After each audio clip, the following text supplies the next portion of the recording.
जय श्री राम प्रेमी भक्तजनों, प्रेमी भक्तों, आज हम आपको बहुत ही एक महत्वपूर्ण बात बताने जा रहे हैं। आप ध्यान से सुनिएगा क्योंकि फिर आप कमेंट बहुत करते हैं।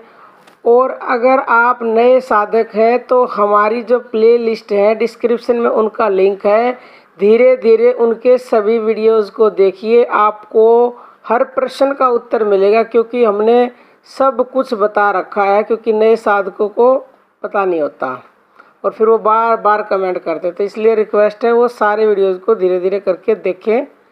सब में अनंत ज्ञान भरा हुआ है। आज हम बात कर रहे हैं जो भी भगवान का नाम जप करते हैं, भगवान की भक्ति करते हैं, उनके लिए एक विशेष सावधानी या उसे आप विशेष परहेज भी कह सकते हो। क्योंकि बिना परहेज के कोई भी कार्य आप करते हो, बिना सावधानी के कोई भी कार्य करते हो, तो उसका मेरा जहाँ तक मानना है ना के बराबर फल मिलता है। अगर आपने दवाई ली, उदाहरण के द्वारा आप ऐसे समझो, इंग्लिश जो दवाई होती है उनमें तो फिर भी कम परहेज होते हैं, लेकिन जो आयुर्वेदिक दवाई होती है जो बीमारी को जड़ से काट देती हैं, जो इंग्लिश दवाई होती है उनमें कम परहेज इसीलिए होते हैं क्योंकि वो बीमारी को जड़ से नहीं काटती हैं। लेकिन किसी भी अगर आप रोग को, बीमारी को जड़ से दूर करना चाहते हो तो उसके लिए परहेज करना अति आवश्यक है। तो आपने आयुर्वेदिक यानी देसी दवाई ली है और उसके साथ आपको परहेज बताया है तो वो आपको करना ही पड़ेगा, अन्यथा आपको लाभ नहीं होगा, ये आप जानते भी होंगे। तो ऐसे ही भगवान की भक्ति भी है, नाम जप भी है। अगर आप जड़ से रोग मिटाना चाहते हो, क्योंकि आयुर्वेद तो इसके आगे कुछ भी नहीं है, भगवान के आगे।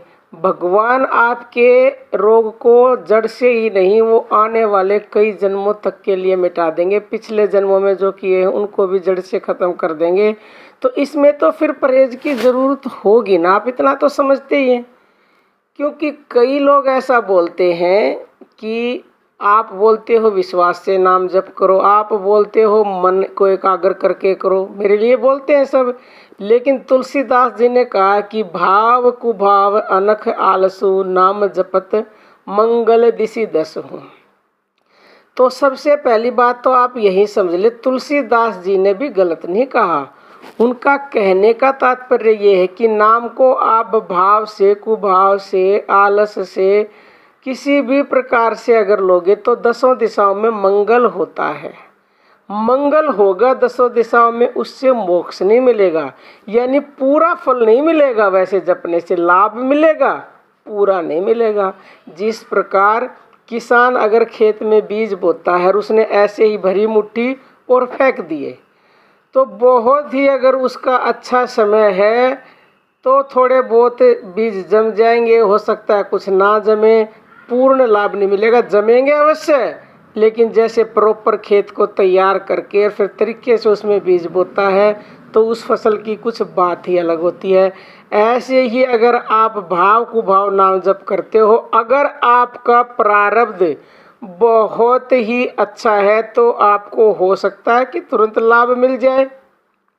लेकिन सबका प्रारब्ध अच्छा नहीं होता, जैसे मैंने बीज का उदाहरण दिया, ऐसे ही सबका प्रारब्ध अच्छा नहीं होता। और जिनका प्रारब्ध अच्छा है, अगर वो भी उसको तरीके से, भाव से और परहेज के साथ जपेंगे तो उसके कहने ही क्या है, ये तो बताने की आवश्यकता होनी नहीं चाहिए।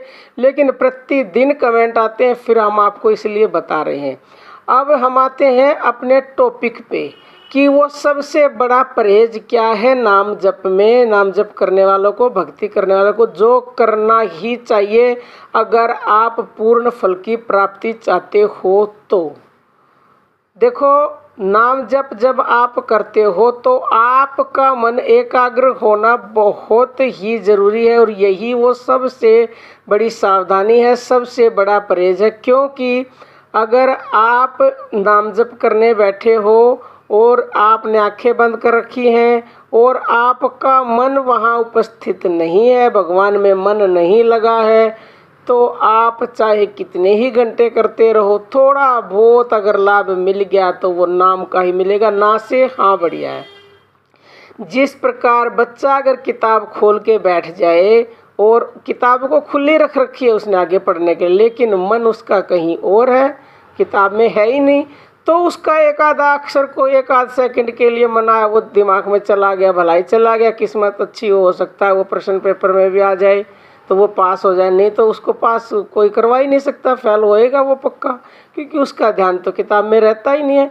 ऐसे ही जब आप नाम जप करते हो, आपका ध्यान वहाँ नहीं है, तो उसका ना के बराबर फल मिलता है। लेकिन प्यारे भक्तों, ये नाम जप में मन एकाग्र होता नहीं है, ये तो सभी को पता है, और जब वो वहाँ लगता नहीं है। लेकिन शुरुआत में उसको ज़बरदस्ती आप अभ्यास के द्वारा वहाँ पे लगाइए, क्योंकि थोड़ा थोड़ा अभ्यास प्रतिदिन करेंगे तो फिर वो ज़्यादा समय के लिए भी अवश्य ही लगने लगेगा। श्री कृष्ण ने भी अर्जुन को अभ्यास के द्वारा ही मन को काबू में करने का एकमात्र उपाय बताया है। तो अगर किसी का ऐसे ही एकाग्र मन होता है तो इससे बढ़िया तो कोई बात ही नहीं, उसका कोई बहुत ही अच्छा प्रारब्ध है कि उसका मन अपने आप शुरुआत में ही एकाग्र हो जाता है। किसी का नहीं होता तो चिंता की ज़रूरत नहीं है। मन को एकाग्र करने के लिए आप मान लो नाम जब शुरू कर किया, मन लगता नहीं है, ज़बरदस्ती करते रहो करते रहो करते रहो, उस मन का मैल कभी तो उतरेगा। जब उसका जिस दिन उसका मन का मैल उतर गया उस दिन वो एकाग्र भी अवश्य ही होगा, क्योंकि इस नाम में शक्ति इतनी है। और बार बार अभ्यास से कुछ भी हो सकता है, लेकिन अभ्यास आपको करना पड़ेगा, वो तो आप स्वयं ही करेंगे, हम तो आपको बता सकते हैं। अर्जी हमारी है और मर्जी आपकी है, मानना ना मानना। लेकिन हम चाहते हैं कि हमारे देश के सभी मनुष्य सुखी रहें और भगवान को अपनाएं, भगवान से जुड़ें। तो प्रेमी भक्तों, आज के लिए इतना ही। जय श्री राम।